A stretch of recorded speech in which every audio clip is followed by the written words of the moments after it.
Halo, assalamualaikum warahmatullahi wabarakatuh.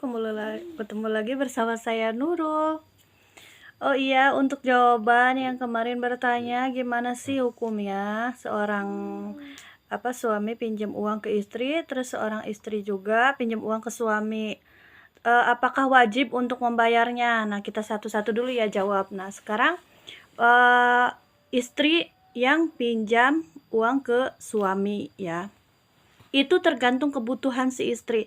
Istri ini pinjam uang ke suami itu untuk apa gitu? Apakah untuk membeli baju atau kebutuhan pokok untuk makan di rumah atau misalkan kebutuhan bisnis. Nah, kalau misalkan kebutuhan baju ya, mau membeli baju terus pinjam uang ke suami. Itu seharusnya bukan pinjam uang, minta aja. Karena apa? Karena kebutuhan baju itu termasuk nafkah ya. Premier itu namanya ya. Jadi harus minta aja ke suami, nggak usah pinjam. Bang, saya mau beli baju ini nih, gitu kan. Minta. Jadi nggak bisa eh istilah minjem kalau kebutuhan untuk premier ya atau kebutuhan pokok gitu. Kecuali kalau memang bisnis. Kalau berbisnis beda lagi. Misalkan si istri ini pinjam uang ke perusahaannya suami atau pinjam uang ke suami untuk perusahaan istri, misalkan urusan bisnis itu kan biasanya ada dalam pembukuan. Nah, itu bisa dibayar. Tapi kalau untuk kebutuhan pokok atau nafkah, itu tuh kewajiban suami untuk menafkahi istri. Jadi tidak ada pinjam atau pinjam meminjam kalau istri ke suami gitu ya. Kalau masalah kebutuhan istri. Oke. Jadi tidak ada kewajiban istri untuk membayarnya ke suami kalau pinjamannya itu untuk kebutuhan pokok atau untuk misalkan membeli baju atau keperluan istri, itu tidak ada kewajiban untuk membayarnya lagi kepada suami ya, kecuali kalau memang pinjamannya itu untuk bisnis gitu. Nah, yang kedua, suami minjam uang ke istri. Nah, ini juga bagaimana uang istrinya bagaimana dulu, apakah memang mutlak uang istri atau uang bersama gitu, bersama-sama gitu ya sama suami.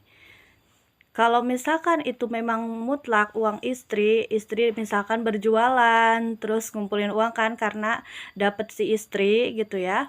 Terus dipinjam sama suami, itu wajib untuk membayarnya ya.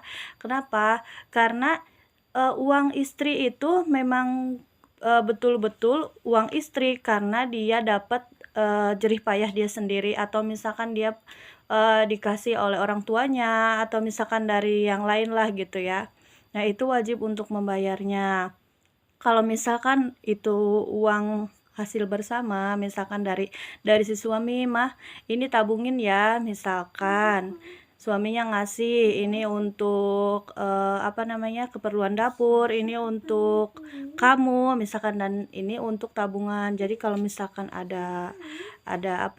nanti ada suami kebutuhan yang mendadak terus nggak punya uang dan ada uang tabungan, nanti pinjam misalkan seperti itu. Tapi kalau misalkan si suaminya itu pinjam uang istri, mutlak uangnya itu memang punya istri, itu wajib dibayar.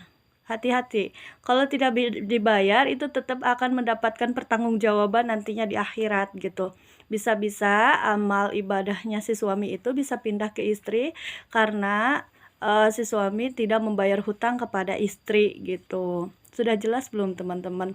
Nah, kalau sebetulnya gini ya, jangan dipermasalahkan kalau dalam rumah tangga gitu. Kenapa? Karena kita dalam rumah tangga itu harus saling mensupport, harus saling kerjasama. Entah itu dari keuangan, dari usaha, saling support. Udah gitu ya, hal ibadah pun harus saling mensupport teman-teman. Jadi gini, dikisahkan lah ya, ada yang berumah tangga gitu ya, sampai sukses dari titik nol sampai sukses. Dia itu betul-betul mereka itu berdua saling mensupport suami istri ya. Kalau jadi si istrinya itu punya tabungan hasil dia kerja dulu gitu sebelum menikah. Terus si suaminya memang betul-betul eh ketika orang tuanya sakit, misalkan ya, orang tuanya sakit, terus si suami ini butuh uang kan untuk ngasih uang ke orang tuanya. Nah, dia nggak punya uang, mintalah ke istri, pinjem ke istri gitu kan. Nah, itu udah saling support aja. Gak usah misalkan kita marah-marah, suami aku kalau dipinjam ke suami aku kalau pinjam uang ke aku kok nggak suka dibalikin ya. Kita harus saling support aja. Jadi gini loh teman-teman, masalah rezeki itu gimana mereka yang rumah tangga itu yang mancingnya gitu. Jadi kalian berdua gitu sepasang suami istri yang harus mancing rezekinya itu dari cara kalian itu dalam rumah tangga harus akur, harus kerjasama, harus saling mensupport, dan dalam ibadah pun harus saling mensupport. Jadi tadi aku kembali lagi sama kisahnya rumah tangga yang dia itu dari nol saling mensupport ya, saling membantu, terus dalam ibadahnya juga saling mensupport. Jadi kisahnya itu ya, dia suami istri betul-betul yang dari nol susah gitu ya, usaha dari nol, kemudian dia mencari guru ya. Tetap kita di dunia ini kalau ingin punya petunjuk kita harus punya guru. Gurunya itu ya kiai, habib, ulama gitu kan. Gimana sih? Kita harus konsultasi kepada ulama gitu ya. Intinya guru kan. Nah, terus sama gurunya itu sama ulama itu dikasih amalan atau zikiran-zikiran agar rumah tangganya selalu harmonis, terus saling mensupport gitu ya, terus dilancarkan rizkinya. Nah, diberikanlah itu amalan-amalan setiap malamnya itu harus mengamalkan 1800 Bismillahirrohmanirrohim, 1800 setiap malamnya itu.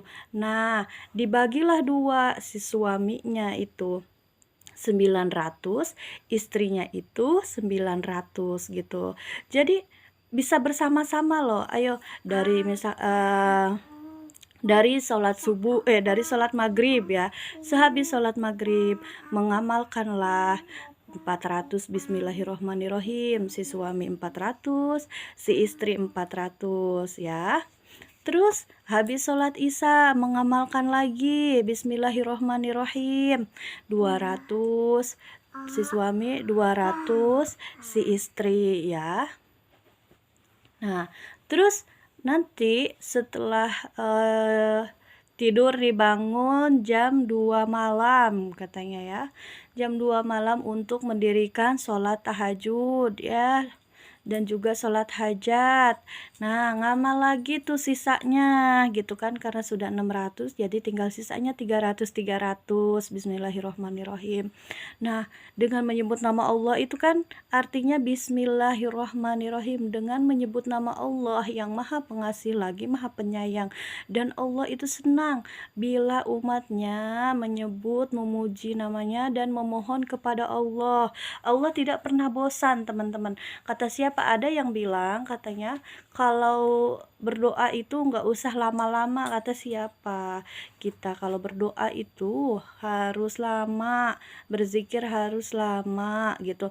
Yang kita tidak haruskan itu misalkan gini, ya Allah aku tuh pengen mobil, nggak usah seperti itu. Kita tuh tahu, Allah tuh tahu ya keinginan kita itu seperti apa, tapi dengan cara memintanya itu kepada Allah, kita dengan cara memohon ampun. Kenapa teman-teman kita meminta mohon ampun selalu, setiap detik, setiap saat kita memohon ampun? Kenapa? Karena dengan Allah mengampuni dosa kita ya teman-teman, Allah pasti sayang kepada kita. Ya kan, kalau kita sudah diampuni oleh Allah Subhanahu wa Ta'ala ya, udah diampuni dosa kita, pasti Allah akan memberikan semuanya pada kita, ya kan, gitu. Jadi jangan kita memintanya keduniaan. Ya Allah aku tuh pengen mobil, ya Allah aku tuh pengen sarjana, ya Allah aku tuh pengen rumah yang besar. Nggak usah seperti itu ya, tapi kita memohon ampun kepada Allah, memohon ridho dan rahmatnya Allah. Rahmat itu apa? Rahmat itu kasih sayang Allah. Jadi kalau Allah sudah memberikan rahmatnya, sudah memberikan kasih sayangnya kepada kita, apapun yang kita butuhkan, yang kita perlukan, Allah akan memberikannya teman-teman. Karena begini ya, kenapa sih Kak, kok aku udah sering katanya ibadah, udah sering berdoa, aku memohon gitu kan, saya ingin punya mobil segala macam misalkan ya, udah banyak zikirannya tapi kok belum terkabul juga. Hati-hati loh teman-teman, kita jangan berburuk sangka ya sama Allah. Kenapa? Barangkali dengan kita saat itu membawa mobil, entah itu musibah, entah itu kecelakaan yang kita dapatkan, jangan pernah kita berburuk sangka. Allah itu akan memberikan kepada kita apapun itu yang kita perlukan dan yang terbaik untuk hidup kita, teman-teman. Jadi teruslah berbuat baik, teruslah dalam rumah tangga itu suami istri harus saling mensupport, harus berbaik sangka kepada Allah, jangan berburuk sangka ya. Terus saling kerjasama dalam ibadahnya, saling mengingatkan gitu ya. Jangan waktu pacaran WA-in, udah salat belum sayang? Atau udah jadi jangan terus subuh ditelepon, dibangunin waktu pacaran ya kan, tapi setelah rumah tangga enggak gitu. Jadi harus saling mengingatkan ya, setelah rumah tangga pahalanya lebih besar, membangunkan sholat subuh, terus saling mengingatkan, suaminya lagi kerja, istrinya di rumah, ditelepon, "Pak, jangan lupa sholat ya, jangan lupa makan." Nah, itu betul-betul pahalanya lebih besar dan insya Allah rizki juga dipancing oleh kebaikan-kebaikan dalam rumah tangga kita itu gitu teman-teman. Nah, jadi ayolah belajar buat semuanya ya, bukan cuman buat pengantin baru atau misalkan yang udah rumah tangga lama gitu. Kita hidup di dunia ini untuk apa? Untuk mendapatkan keridhaan dan rahmat dari Allah Subhanahu wa taala. Jadi, ayo kita saling support sesama suami istri, jangan mempermasalahkan antara materi, misalkan istri saya punya utang ke saya atau suami saya punya utang ke saya gitu. Kok nggak bayar-bayar? Ayo saling kerjasama, saling support karena rizki kalau sudah menimpa kalian, di antara kalian suami istri, kalian juga yang berbahagia gitu ya.